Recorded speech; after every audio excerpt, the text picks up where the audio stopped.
Chapter 53, Sword Sheath and Return. Sword Sheath of Tranquility. B+ grade, Fairy Tool/Immortal Artifact, Scabbard type Orgolux. A prototype created by the third generation of Banyu Tenra, Fan Xinglu. It integrates two technologies, the crafting of immortal artifacts and the manufacturing of Orgolux armament. It possesses an additional effect of being firm/hard. It also has the effect of calming the mind and concentrating the spirit. Prolonged wearing and use can stabilize the mind and even improve the state of mind. It has the ability to store special powers such as sword chi, prana, magical energy, etc. The stored special powers can be transformed into any power the user has come into contact with. The storage capacity is a grade, automatically recovering after consumption, and can also be recharged by the user. As Luke took the sword sheath, its information appeared in front of him. He was genuinely stunned, very surprised. To be honest, Luke didn't have high expectations for it just because it was a sword sheath. He initially thought that obtaining a C-grade immortal artifact would be good enough, but he never expected to receive such a high-quality piece of equipment.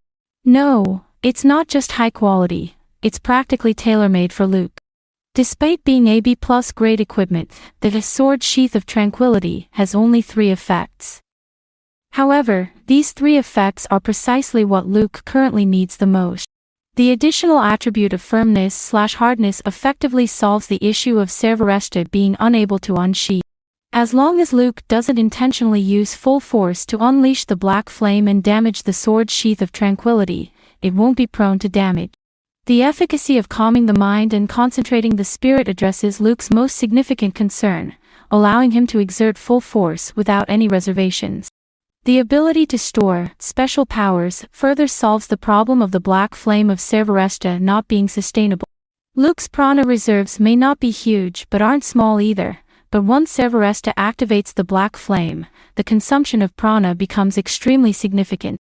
Now, with the Sword Sheath of Tranquility acting as a backup power source, Luke can use the black flame more freely. How is it? After all, it's my creation. If it's not excellent enough, it wouldn't be presentable. Fan Xinglu looked at Luke's surprised expression and smiled somewhat proudly.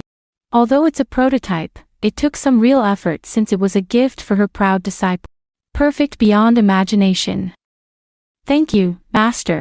Luke stood up and bowed to Fan Xinglu. Your satisfaction is enough, sit down and have some tea.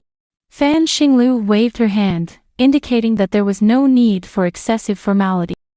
In the days that followed, Luke once again returned to his life before participating in the festa. In this month, apart from sparring with Tadu Kirin, he occasionally trained with Julius and the others. Additionally, he spent time chatting with Sylvia and sparring with senior brothers and sisters. During this period, he informed everyone that he intended to go home and visit during this break and requested leave from Fan Xinglu. Once everything was arranged, Luke submitted the task and returned to the main god space. With a flash of white light, Luke found himself once again standing in this pure white small room. As he regained his senses, the task settlement in the main god space appeared before him. The agent's first official mission is over. World, the Asterisk War. Main mission, participate in a festa and achieve a ranking of top 8 or higher. Mission difficulty, C level. Checking the completion status of the main mission. Main mission evaluation, perfect. Basic settlement complete. The main god space evaluates missions on a scale of 5 levels, unqualified, qualified, good, excellent, and perfect. Take this world's mission as an example. In your first year in the mission world, if you directly participate in the Phoenix Festa and get the top 8 ranking, then the mission evaluation will be qualified. As long as you get a qualified rating, you have successfully completed the task. But because the Festa has 3 different modes of competition, the main god space allows the agent to choose a suitable mode that suits them to complete the task. However, because such preferential treatment is given, the evaluation will be lower. If you participate in the 2nd and 3rd years, GRYPS, or Lindworm and still get top 8, then you will receive an unqualified rating. Only by getting a rank of top 4 can you get a qualified evaluation. Luke participated in the third year of Lindworm and achieved victory, so theoretically, his evaluation should be excellent. Now, let's talk about the bonus points. There are many possibilities for bonus points for the main quest, and the main god space doesn't provide a detailed breakdown during settlement. You have to figure it out yourself. According to Luke's guess, the reason why he was able to get the perfect rating was that he defeated Sylvia and Orphelia. The most significant factor is probably Orphelia. In the Asterisk War world, the victory condition is not limited to defeating the opponent. Regardless of the means used, as long as one can break the opponent's school emblem, it is considered a victory. But in the judgment of the main god space, breaking the school badge obviously does not count as defeating the opponent. So, the final match against Orphelia can be differentiated into two levels, winning and defeat. Obviously, Luke, who defeated Orphelia head-on, received a higher rating. While Luke was analyzing various pieces of information on the settlement panel, the panel continued to the next step of the settlement. Commencing analysis of the mission world based on the agent's experiences. Keywords detected: Inversia, Gene Stellar, Prana. Recorded. Mission world analysis progress increased. Keywords detected: Integrated Enterprise Foundation, Asterisk City, Festa. Recorded. Mission world analysis progress increased. Keywords detected: Lux Armament, Orga Lux Armament. Recorded. Insufficient relevant contact, unable to increase mission world analysis progress. Keywords detected: Immortal, Immortal Artifact, Seizenjutsu. Recorded. Mission world analysis progress increased. Keywords detected: Agent-derived keyword, Star Swordsmanship. Recorded. Mission world analysis progress increased. Keyword detection complete. Commence the next phase of analysis. This settlement analysis is something Luke had not experienced in the novice missions he had undertaken before. As he observed this ongoing analysis, Luke recalled the conversation with the senior in the main god space regarding the degree of analysis of the mission world by the main god space. It seemed to be related to the further growth of the main god space and the reasons for the birth of the agents. P.S. Asterisk War is temporarily over. The next world is Danmachi. Phew, it's finally getting started. Chapter 54, Luke Sr. P.S. I may change some terminology here and there in the main god space. Thank you for your understanding. Initiating analysis of significant characters in the task world through the agent, based on the experiences of this mission. Core character detection, none. Important character detection: Claudia Enfield, Julius Riesfeld, Sylvia Leinheim, Tadu Kirin, Fan Xinglu, Dirk Eberwein, Orphelia Landlofen. Secondary important character detection: Lester McPhail, Ernest Fairclough, Wu Xiaowei, Cecily Wang, Zhao Hufeng. Analyzing the impact of the agent on the task world. Analysis complete, proceeding to settlement. Mission world, the Asterisk War. Final analysis completion, 24%. Settlement rewards, 12,400 redemption points, 1 C grade treasure chest, 1 B grade treasure chest. Detecting temporary skills on the agent, consider consuming 6,000 redemption points for solidification. Whether to consume 6,000 redemption points to solidify prana. He could see that there were many highly important pieces of information implied in this, but for Luke, who had only completed his first official mission in the main god space, his understanding of the space was not deep enough to effectively absorb and comprehend the hidden content. Having made a decision, he planned to visit his predecessor/senior later to see if he could learn something from him. Confirm consumption of redemption points to solidify prana. Although he couldn't fully understand the hidden information, Luke didn't intend to hesitate when it came to acquiring skills. With 6,000 redemption points, it was evident that redemption points were crucial in the main god space. For a typical C-level mission at his current agent level, receiving a qualified rating would earn 6,000 redemption points, good was 7,000 points, excellent was 8,000 points, and perfect was 10,000 points. The expenditure of 6,000 redemption points meant that if Luke had received a qualified rating in his previous mission, he would essentially have little to no gain. Deducting these 6,000 points, Along with the remaining redemption points from the previous novice missions, Luke now had roughly less than 20,000 points. Detecting the agent's level upgrade, an upgrade mission will be assigned in the next task. Please prepare in advance, agent. Welcome back to the main god space, authorized user Luke Ashburn. As this mechanical notification ended, Luke instantly appeared in his house within the main god space. Thinking about the upgrade mission mentioned by the main god space earlier, Luke opened his personal panel. Authorized user, Luke Ashburn. Agent level, C+. Agent evaluation, B. Epic title, Swordsman. The wearer gains a significant boost in swordsmanship qualification and power. During missions, if there is an identity implant, the agent automatically acquires the relevant identity based on the agent's level. Talent, Swordsmanship Prodigy, significant boost in swordsmanship qualification. Skills, Swordsmanship Shigurson Ryu, Swordsmanship Hitenmitsurugi Ryu, Swordsmanship Dual Life Sword, Sword Chi, Sword Intent, Prana, Seizenjutsu, Star Swordsmanship, Swordsmanship Foundation, Millennium.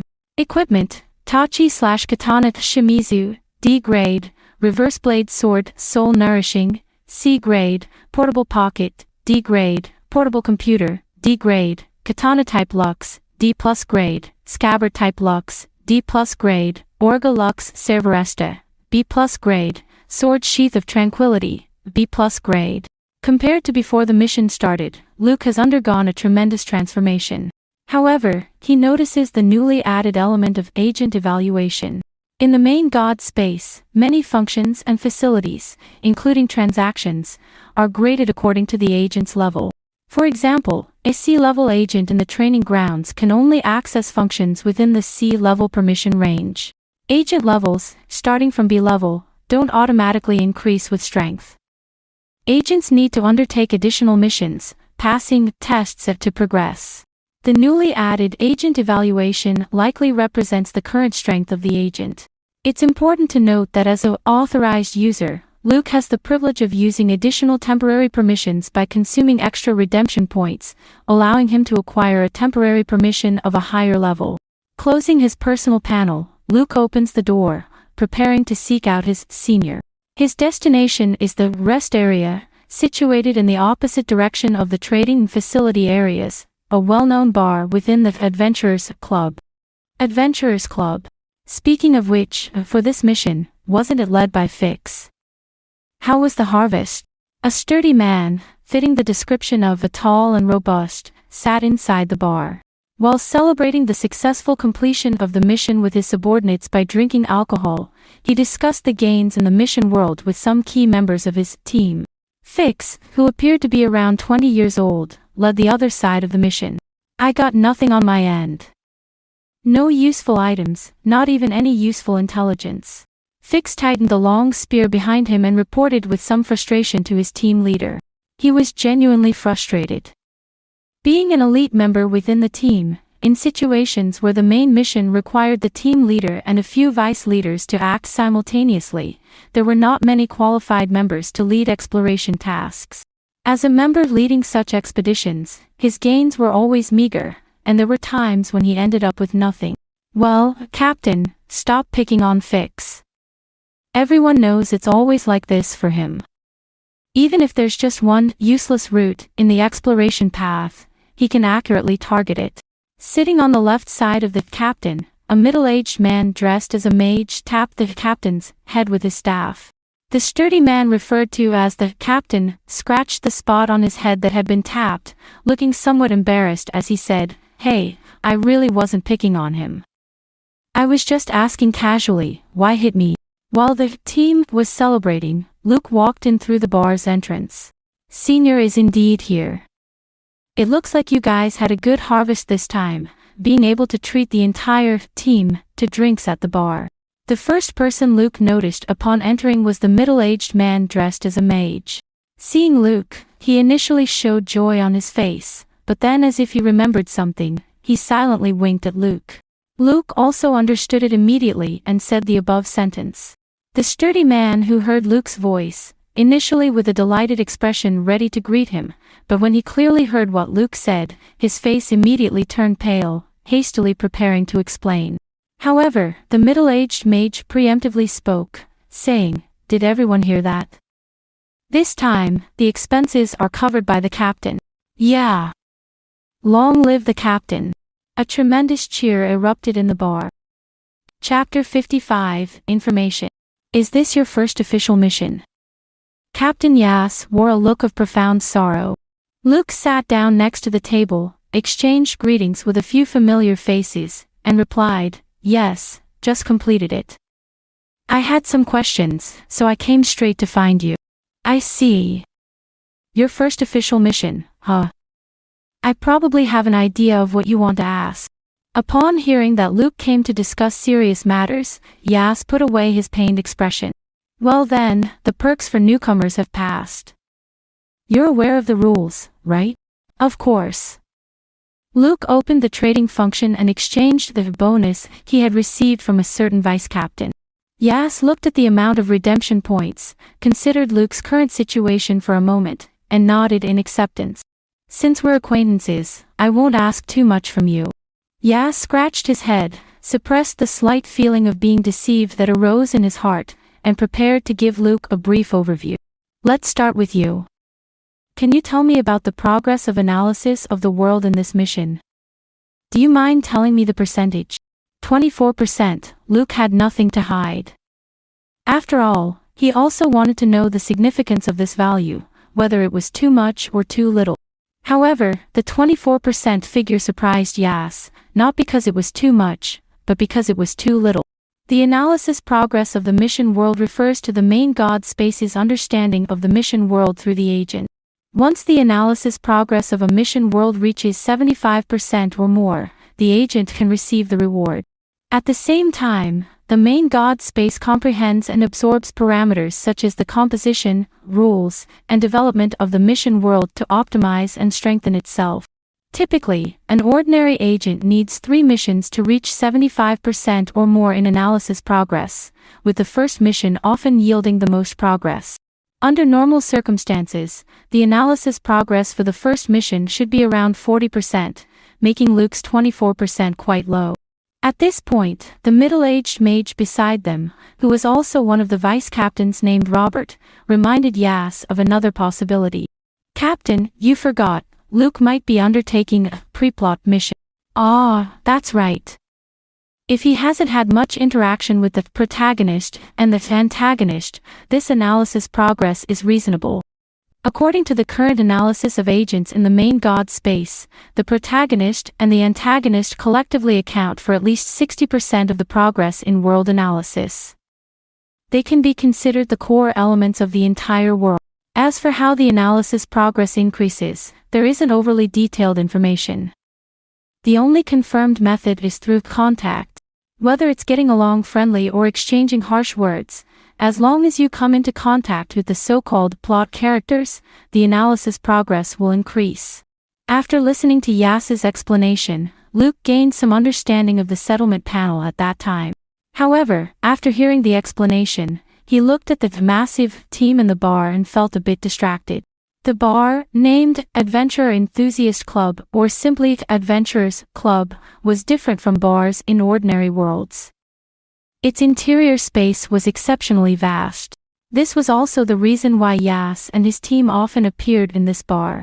Being able to accommodate a team of tens of thousands in a bar was a rarity, even in the main god space. "So, Senior Yas, the contact you are referring to is to bring all the people you know back to the main god space." Luke looked at the invitation maniac in front of him with a speechless expression. You see, Yas's team of tens of thousands, except for himself, consisted entirely of plot characters he had invited from the mission world into the main god space. Yas's team was particularly famous in the main god space. While others brought along a girlfriend or a harem, or perhaps some companions, friends, or family, Yas had directly brought back an entire army. Moreover, aside from Yas, the vice captain, Robert, who had the best relationship with Luke and the team, once privately mentioned that everyone in this team was personally invited by Yas. They came from different mission worlds, and each one was an elite. Well, sometimes, after a little interaction, they become my teammates. Yas felt a bit embarrassed being teased by Luke. In fact, he didn't initially plan to form such a team. He was just making friends. However, at some point, the team grew larger and larger. Before he knew it, there were already tens of thousands of people in his team. After some casual banter, Yas once again brought up other issues with Luke. Next were the keywords and important figures. The main god space doesn't judge the importance of individuals in the mission world based on strength or status. Instead, it assesses a person's significance by looking at their involvement and impact on the main storyline of the world. So, in most cases, the importance of the protagonist group and the antagonist forces will not be too low. Contact with these crucial characters will determine the extent of world analysis. In addition, there is another thing that increases the analysis progress, and that is keywords. These keywords are essentially the special products of the mission world. They are also the part that the main god space needs to understand and absorb when the analysis progress reaches 75% or more. The more keywords the agent obtains in the mission world, the greater the main god space's attention to this world. At the same time, the analysis speed will be faster, and the agent will gain more analysis progress. However, different worlds have their limits based on their development and characteristics. Generally, obtaining more keywords relies on luck. Otherwise, like Luke this time, one can develop keywords that the main god space recognizes, such as the star swordsmanship. Regarding the explanation of Luke's settlement panel this time, Yas mentioned this much. Regarding more advanced information, such as what happens when the analysis progress of the mission world reaches 100%, Yas stated that Luke currently doesn't need to know and might not be able to afford the price of advanced information. Luke also knew that the information gathering was about enough. Next, he wanted to ask some other things. For example, who are the powerful individuals in the main god space, whether there are factions, or if there are relatively important facilities that he hasn't discovered. Chapter 56, Upgrade Mission. In terms of power distribution, all factions, except for the few S-rank individuals who are basically rarely seen, are led by A+ ranked individuals. Yas paused for a moment, contemplating how to explain the power dynamics of the main god space to Luke. The current situation is roughly divided into 4 team factions and 5 individual factions. The 4 team factions are the Knight Order, Shadow League/Alliance, the Fool, the Vanguard, and our Adventurers Club/Guild. Stare. Don't try to fool me. You clearly slipped up just now, revealing one word that obviously shouldn't appear in the team name. Luke stared at Yas, certain that he hadn't misheard, and there was no way he would let it slide. Well, actually, it's like this. Each team faction has a universally recognized nickname because they all have quite distinctive features. The Knight Order is called the Tamami Knights, the Shadow Alliance is the gathering place for Chinibu, and the Vanguard is known as the Foolish Vanguard. Additionally, one was excluded from the mention of team factions because its leader recently promoted to S rank, and there were no other A+ rank representatives in the team, so that the Magic Tower is referred to as the Elderly Welfare Society. Stare. Watching Luke and Yas, who were once again in a stalemate, Vice Captain Roberts sighed silently. He shifted his seat away from Yas and then spoke to Luke. Let me tell you the nickname of our team. It's called Gay Harem Team/Group. The nickname was truly hard to face, and after saying it, Robert couldn't help but cover his face a bit. The atmosphere fell into silence for a moment. After a while, Luke stood up and walked towards the door of the bar. As he walked, he said, I suddenly remembered I have something to attend to. I'll take my leave for today, everyone. Farewell. Wait. Hold on. It's not what you think. Ignoring Yas's wails behind him, Luke quickly ran towards the exit. But before he could take 2 steps, he felt someone grabbing his clothes. Turning around, Luke saw a Kaderi girl with light blue disheveled hair quietly holding onto his clothes. Stare. Sigh. Luke sighed and, with the corner of his clothes, pulled the girl back to the table. Well, for the sake of Feli, I'll give you a chance to explain yourself. Hearing Luke's words, Yas innocently slapped the table. What do you mean to explain? These are all slander. It must be other agents, jealous of my perfect social circle. The entire bar, with Yas slamming the table, began to shake. To prevent the celebratory banquet from being interrupted and fearing fines from the main god's space for damaging public property, Robert had to step forward to stop Yas's actions. So, our dear Captain Yas, can you explain why, despite having many girls in the team, each one personally invited by you, you're still single? Robert's words were like a sharp sword, instantly piercing through Yas's hard defense. Luke, who had finally stabilized himself from the shaking, found comfort seeing Yas being shut down by Robert. Tug! Tug! Just as Luke was about to find a chair and sit back down, he felt someone pulling him from behind. Turning around, he saw Feli still holding onto the corner of his clothes. Seeing that Luke finally noticed her, the girl stopped pulling him, but she didn't release her grip. Luke, congratulations on leveling up. The gift. A few brief words burst out from Feli's mouth. Although it was just 3 words, Luke successfully understood what the girl wanted to convey. Feli's general message was, I was the first to notice you leveled up. Congratulations on leveling up. Since I'm the first one to congratulate you, I want a gift. Looking at the slight expectation in the girl's eyes, Luke carefully considered for a moment. After a few seconds, he made a decision. While Luke currently didn't have suitable equipment for Feli, it didn't mean he had nothing to give. From his portable pocket, Luke took out a spare dagger-shaped lux. He didn't unfold the weapon. Instead, he exerted force on it, extracting the manadite, serving as the core of the lux. Manadite was a type of ore similar to elemental crystals. This kind of ore will emit light like starlight, which is very beautiful. As the core for Lux armaments, the manadite had been artificially polished into a regular spherical shape. The one in Luke's hand was such a sphere-like crystal. The spherical manadite, against the background of the sky, resembles a gem like the stars in the sky, which is very fascinating. Placing the gem into Feli's hand, Luke smiled and patted her head, saying, "Thank you for congratulating me. This gem is my gift to you." The interaction between the two caught the attention of others.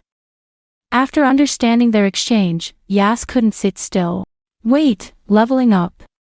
Luke, are you already B rank? Not only Yas, but all the cadres at the table looked at Luke with astonished eyes. Even Robert, who was usually composed, asked Luke with a hint of surprise. You should have just completed your first official mission, and you've already stepped into the threshold of B rank. Does that mean your next mission will be an upgrade mission? Upon hearing the term upgrade mission, Yas, who was initially cheerful, immediately became serious. Yas sat upright, gesturing for Luke to do the same before he began speaking. Upgrade missions are quite special and usually fall into 2 categories. One is a long-term task that may take several years or even a decade to complete within the mission world, and the other is a difficult additional task.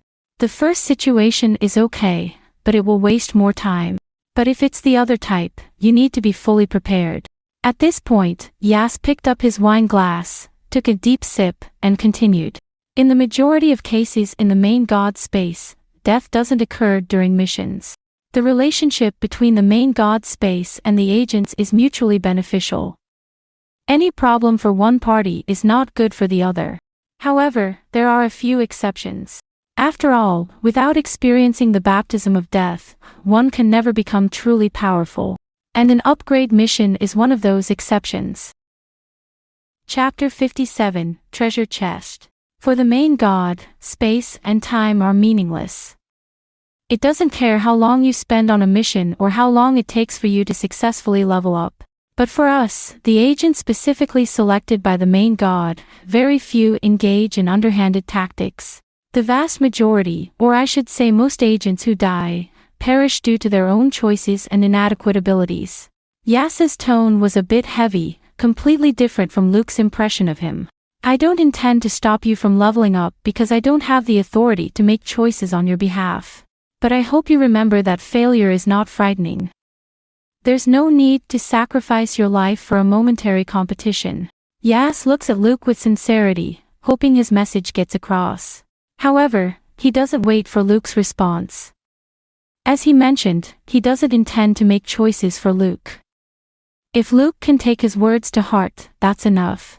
But honestly, becoming AB rank directly after the first official mission is quite terrifying.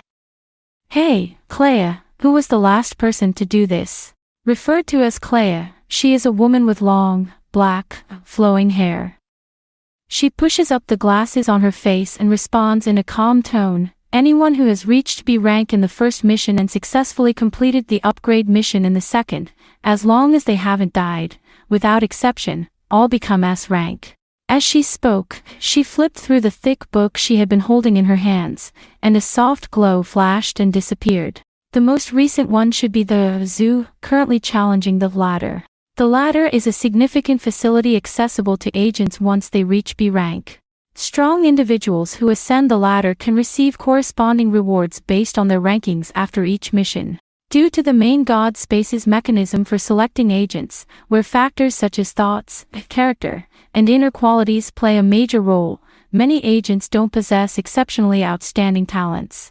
In the main God space, reaching B rank is already considered powerful, and a considerable number of agents get stuck on their first upgrade mission, unable to advance for a long time. Even so, B rank individuals can rely on the accumulation of time to achieve a qualitative change, completing their upgrade.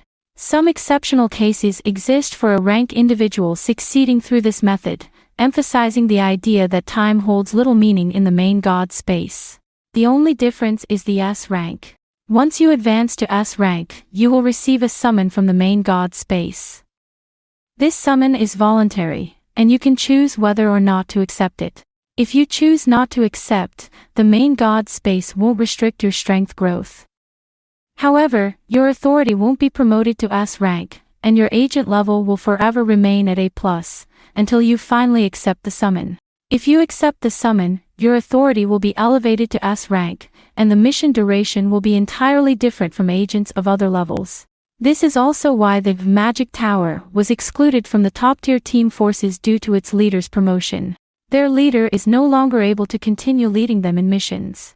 However, for a team that has produced an S-rank agent, the main God space will not allow it to naturally decline due to the loss of its captain. If a team can nurture one S-rank agent, it's possible to nurture a second, third, or even more.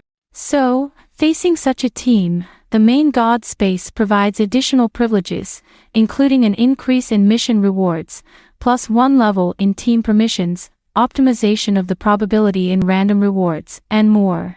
To a large extent, this kind of treatment is somewhat similar to the authority holder/user title that Luke holds, although without the same degree of enhancement as Luke's title. In other words, the main God space has already assumed that Luke will definitely become an S-rank powerhouse, so it provided these privileges in advance to allow him to grow quickly and safely. As for what needs to be done after becoming an S rank and accepting the summons, no one knows for sure. Currently, it is only known that after becoming S rank, the frequency of appearances in the main God space will significantly decrease. For most agents, trying to climb the ladder ranking might be the only option if they want to see an S rank. After a bit of playfulness with Yas and the others, Luke left. Having acquired so much information about the main God space, he needed to organize and digest the content. Regarding the upgrade mission that Yas mentioned seriously earlier, Luke didn't pay too much attention to it. There is a reason why upgrade missions are divided into two types, long-term tasks and high-difficulty tasks. They are not randomly assigned but specially arranged based on the current situation of the agent. Some agents undergo long-term accumulation, wanting to achieve a qualitative change through quantitative growth. These agents will be assigned a high-difficulty upgrade mission. On the other hand, agents like Luke, who have reached the upgrade requirements after only a few missions, will be assigned a long-term task. This allows these agents planning to skip levels to have more time for settlement and accumulation. Whether the steps are too large or too small, problems can arise. The existence of upgrade missions is meant to better aid the growth of agents. This information is part of the privileges that Luke, as an authority holder, possesses. It was provided as an additional comment on the panel during the settlement. Without going anywhere else, Luke went straight back to his own home. He lay on his bed, recalling the information he had obtained today, trying to see if there was anything he might have overlooked. As he pondered, he seemed to remember that he still had 2 treasure chests left unopened. 2 chests, 1 C rank, and 1 B rank. Luke looked at the 2 chests, feeling a bit troubled. Because he felt that, at this stage, he didn't seem to need anything in particular. Would it be better to take the chests to the trading area tomorrow, sell them, and exchange them for points? Items like settlement chests are quite popular in the trading area, especially B-rank chests. There's no worry about not getting a good price. But Luke was a bit reluctant. After all, with the blessing of the authority holder title, the items obtained from the chests are likely to be something he can use.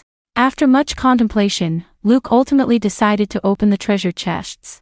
After all, the joy brought by the lucky draw/lottery is something that cannot be replaced by anything else. Chapter 58, Dual Life Sword. Ding! You have opened a C-rank treasure chest X1, B-rank treasure chest X1. Special permissions detected. You have obtained a blank skill book X1, Soul Armament Seed X1. Blank skill book. C-rank item. Can write one's own skill into the skill book for others to learn and use. The success rate of skill learning and the strength after learning depend on the item level and the user's aptitude. Soul Armament Seed. B-rank item. Can be nurtured in the soul, waiting for the right time. When encountering special opportunities, the seed will transform into a soul armament. Luke looked at the 2 items in his hand, one a blank book, as the name suggests, and the other seemed to be the seed of some plant. Both items are in line with the level of the treasure chest, and there was no sudden burst of luck. As he had guessed earlier, neither of them seems to be something he can immediately use. Casually, he put the blank skill book into his portable pocket. He intended to store this book away for now, who knows when it might come in handy. This kind of item, resembling inheritance or teaching, is a good choice whether placed in the main god space for trading or taken into the mission world to promote the plot. After putting away the blank skill book, Luke looked at the seed in his hand. After a brief observation, Luke did not gain more information from its appearance. This soul armament seed looks no different from an ordinary plant seed. On the prompt that popped up in the main god space, Luke chose confirm use. The seed then directly entered Luke's forehead and sank into his soul. At this moment, Luke, who still lacked the means to observe his own soul, couldn't feel anything about this seed sinking into his soul. After moving his body a bit and using special powers such as prana and sword chi, without finding any effect, Luke gave up looking for this seed. After all, at this stage, the soul aspect is indeed not his forte. The information about the main god space and upcoming missions is almost sorted out, and the treasure chest has now been opened. Since Luke went to find Yas and others immediately after the mission settlement, even considering the groups chatting and playing around, not much time has passed. After dealing with urgent matters, it's time to resume daily training. So Luke pushed open the door again and came to the training ground of the main god space. As mentioned before, the facilities in the main god space are divided into sections based on the level of the agents. The C-rank training ground can be set in 3 different modes. One type is the most common blank training ground, which has a vast space and numerous basic equipment. This mode is also the only one available for D-rank agents. The second type is the 1v1 mode that Luke has used before. In this mode, agents can choose one of their skills as a template. The training ground is responsible for projecting a character puppet holding that skill. However, the training ground is still a training ground and not a place for in-depth combat experience. The projected character puppet only possesses the skill selected by the agent and a matching character appearance. They don't have much intelligence or combat experience. They are purely for training. The training ground is focused on the training aspect throughout, never becoming an actual battle. The third mode is one against many. In the 1v1 scenario, the number of characters can be increased, with the upper limit being restricted by the agent's level.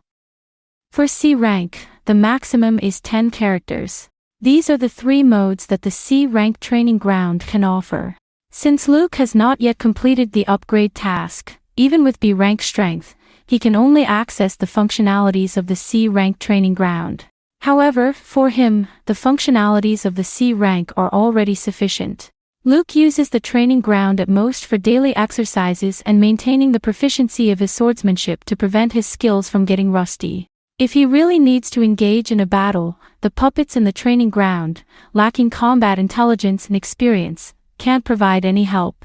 Luke has also tried using the privilege of the authority holder to temporarily use the B rank training ground by consuming redemption points. In the B rank training ground, the upper limit for the number of characters in the one against many mode is increased to 100, which can be said to be of certain help for the training of multi-party battles. However, the combat intelligence of the character puppets does not see any obvious improvement. It seems that the definition of the training ground by the main god space is essentially locked into the concept of training. Besides, the B rank training ground introduces a new feature. It allows simulating a certain degree of environmental conditions in the blank training ground.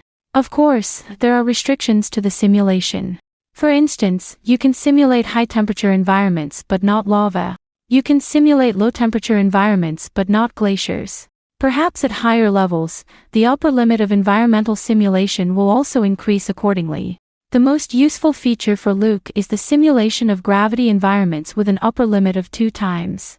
However, boosting temporary privileges requires consuming thousands of redemption points daily, making it unsustainable for him to use this feature for daily training.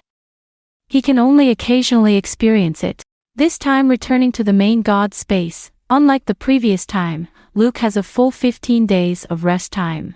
At present, with Shigersone Ryu and Hiten Mitsurugi Ryu, Luke is considered to have reached a high level of swordsmanship mastery. He has even developed new sword techniques based on the original moves. However, the dual life sword, which he later acquired, hasn't seen a breakthrough despite 3 years of practice. This is due to the lack of a suitable second sword and a proper sparring partner for this non-human swordsmanship. The dual life sword technique is not a swordsmanship practiced by humans, so many of its principles and techniques for generating force differ from Luke's understanding of conventional swordsmanship. Now back in the main god space, the character puppets in the training ground, even without combat intelligence, can undoubtedly use this swordsmanship correctly. Engaging in simple sparring, regardless of the outcome, will significantly aid Luke in mastering the dual life sword. During the half-month break in the main god space, Luke's primary goal is to make some progress in the dual life sword technique. Secondly, he aims to find a second sword that he can temporarily use in the trading area. The other weapons in Luke's possession, such as the Tachi Shimizu and the Tachi-type Lux, can no longer keep up with his strength. The only one that can still be reasonably used is the C-rank reverse blade sword Soul Nourishing, but it's still somewhat inconvenient. Chapter 59. Is it wrong to try to pick up girls in a dungeon? Half a month passed in the blink of an eye, and soon Luke ushered in his second official mission. World, is it wrong to try to pick up girls in a dungeon? Mission difficulty, C/B level. Detected that the agent possesses special privileges, identity implantation will be conducted on the agent. Please choose the faction. Luke looked at the panel, which densely provided numerous options. Whether they had appeared in the original work or not, various familia, ranging from the familiar to the unfamiliar, made Luke a bit dazzled. After a brief look, Luke found his target. Since it's a world called, Is It Wrong to Try to Pick Up Girls in a Dungeon, the main mission undoubtedly revolves around the central hub of this world, the labyrinthine city of Orario, and the deep, bottomless dungeon located within the city. Choice, Loki Familia. Therefore, a dominant familia that could easily come into contact with key plot characters was Luke's best choice. Detected that the agent holds the title Swordsman, which will affect the identity implantation. Mission start. Labyrinth City Orario. This is a city built by the gods, named after the magnificent underground labyrinth called Dungeon located at the center of the city. This dungeon existed even before the construction of Orario. At that time, countless monsters surged out from the dungeon, invading the surface world. To combat the incessant flow of monsters, various races such as humans, elves, dwarves, Palams, Amazonesses, and more produced numerous heroes. These heroes defeated the monsters, defended their races and homelands, leaving behind their own legends. Later, the heroes grew old, either defeated by monsters or succumbed to old age. Their legends and legacies, however, continued with each new generation of heroes, echoing through every corner of the world. This cycle persisted until the arrival of the gods. One day, the gods grew tired of the monotonous life in heaven. Seeking excitement and enjoyment, they descended to the lower world where the mortals lived. With their miraculous divine powers, the gods transformed the lower world. They expelled most of the monsters on the surface and restricted them from coming out of the dungeon. Above the entrance of the dungeon, they established a playground belonging to the gods. That is the labyrinth city or Rio. To satisfy their desire for excitement and enjoyment and to ensure the smooth progression of the game, the gods set rules for themselves. The gods in the lower world are prohibited from using their divine powers and must live a life similar to the mortals. Simultaneously, the gods are forbidden from entering the dungeon, or else they will face punishment. Prioritizing their own entertainment, the gods experience everything in the lower world: food, interests, friendships, art, and even illness. They savor every moment, thoroughly enjoying it as if playing a game. Due to the gods' reckless behavior, the era of the heroes came to an end. With the absence of monsters threatening homes and races, heroes ceased to be born. Only a fraction of the heroes from the previous era and young individuals attracted by the legends of heroes remain. They follow the traces of the disappearing monsters, arriving at the gods' playground, the labyrinth city or Rio. Their arrival astonishes the gods and sparks a new interest among them. Gods, familiars, and adventurers were born from this. Led by Zeus and Hera, the first batch of gods in the lower world bestows blessings/falna upon these people. Those blessed by the gods display corresponding divine marks on their backs and join the respective gods' team, forming groups similar to families, guilds, or nations known as familias. Thus, heroes, adventurers, and gods live together in the labyrinth city or Rio. Because of the gods' blessings, ordinary people become adventurers, and heroes become even more powerful. Therefore, counterattacking and exploring the dungeon become the central theme of Rio. This marks the beginning of a new era. However, the true end of the old era, the era of heroes, is due to another event. In Rio, the two most powerful familias, the Zeus familia and the Hera familia, suffered a major loss of their main forces in an accident. The familia's influence and power plummeted almost entirely. At this critical moment, the Loki familia and the Freya familia joined forces to expel the weakened Zeus and Hera familias. As defeated forces, they were ordered not to re-enter Rio. Following this battle, the era of heroes officially exited the stage, making way for the era of adventurers. It is from this time onward that expulsion from Rio is considered one of the most severe punishments. Luke joined one of the most powerful forces in present-day Rio, the Loki familia. Chapter 60, Falna. Two newcomers, a young man and a little girl, they sure know how to bring trouble to me. This isn't a kindergarten, you know.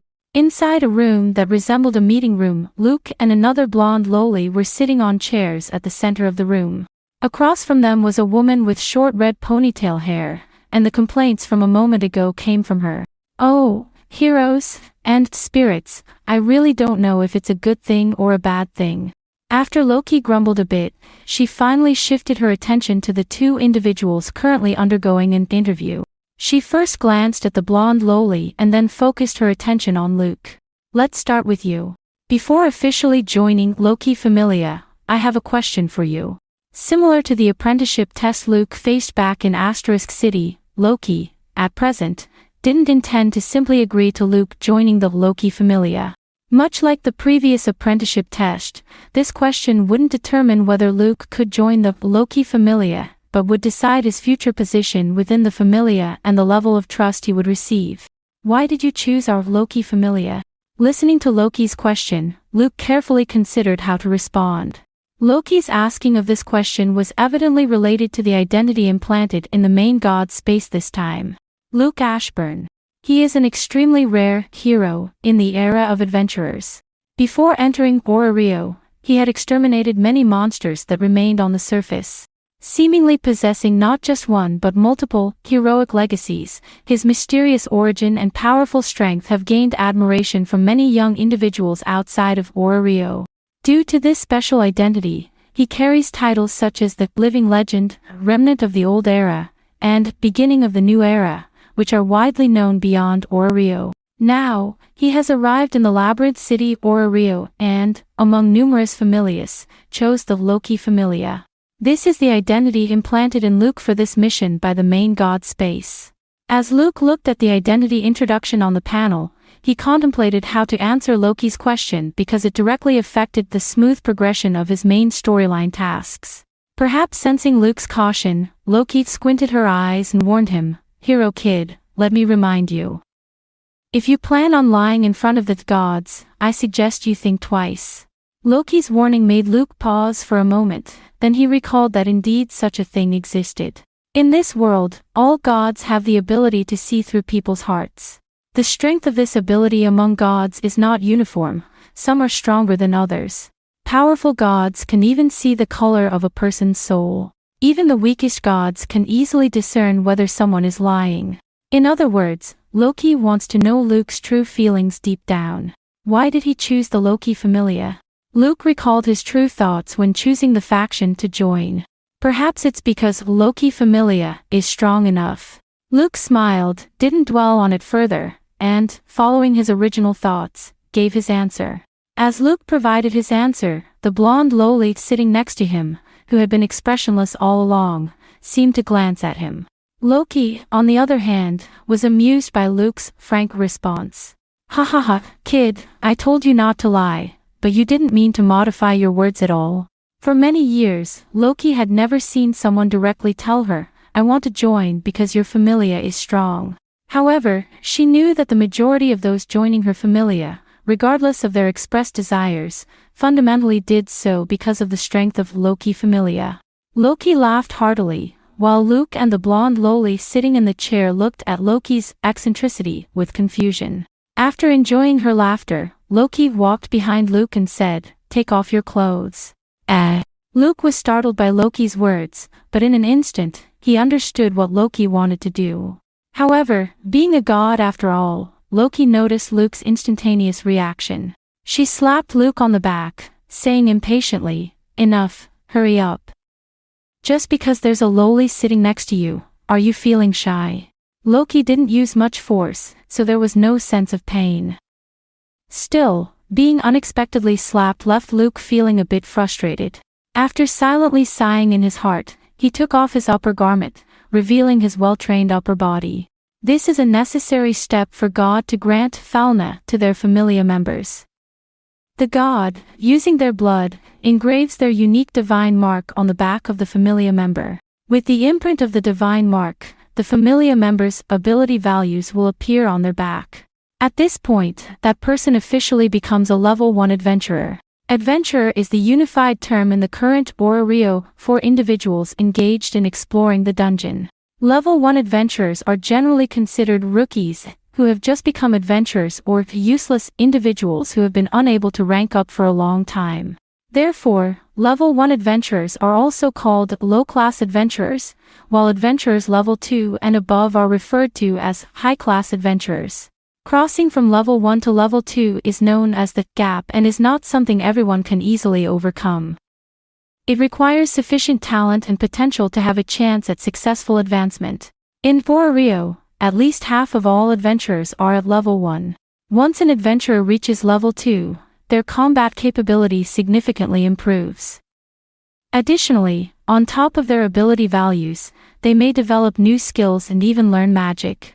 Among high-class adventurers, there are more detailed divisions based on level and strength.